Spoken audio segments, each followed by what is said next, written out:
کدام روز شنیدم کدام دیرکتری بازار، نمیدونم بازار سلطان کبیر یا دیگر، قرار برآورده است در بازار میگشته دخترهای مسلمان روی مالپوشا نمیمونده است روی مالپوشی گشته. همون انسانی که خدا او را آفریده است برای منصبش داد، صاحب سلطش کرد، امروز به مقابل خدا جنگ دارد، امروز به مقابل بندگان خدا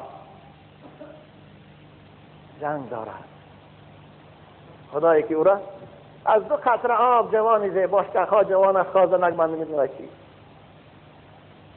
اولو دختر که ما میگوید در سلیم زاده کدام زن حکومت رایان مسئولش بوده با 2 نفر مرد در یکش پپکه خانه ها در گشتی ایستادیان که نماز جماعت با نکنه.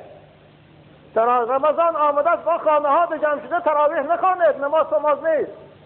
یا الله عزیزان من، همین است آزادی، همین است دموکراسیش.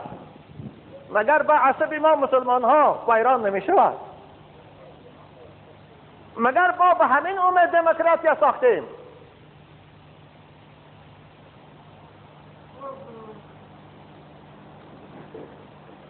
انسانی که خداوند او را آفرید، او را زیبایی داد، او را عقل داد، امروز به مقابل خدای خود، به مقابل صاحب نعمت خود مبارزه برد ایستاده است. مبارزه میبری. خواهر عزیز کسی باشی، دادر عزیز کسی باشی، راهبری بازار، تو نمیتونی به مقابل خدا مبارزه بری. تو انسانی ضعیفی، تو اصلت ضعیف است، آخرت هم ضعیف است، حاضرم ضعیفی. قدرت یک امر خدا نداری. با یک امر خدا که میگوید کسل رگد مبتلا شو، تقدیرت حل میشود. با یک امر خدا که میگوید مینی سرت نیمش از کار برات، نیمی بدنت فلج بشود، سحری خستی که بازار رفته نمیتونی. من برای تو دوستم، من برای تو مشفقم. تو شاید این کار از روی نادانی کنی، از این راهت باز ایست.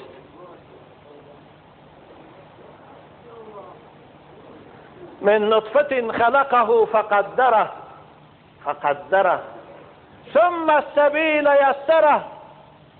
خدا چی میگه؟ بعد از آن که جنین در رحم مادر تیار شد، بعد از آن که جنین در رحم مادر پره شد، 7 دوره پیدایش خدا، 7 دوره انکشاف خدا از سر گذرانید، لحظه های به دنیا آمدنش فرا رسید،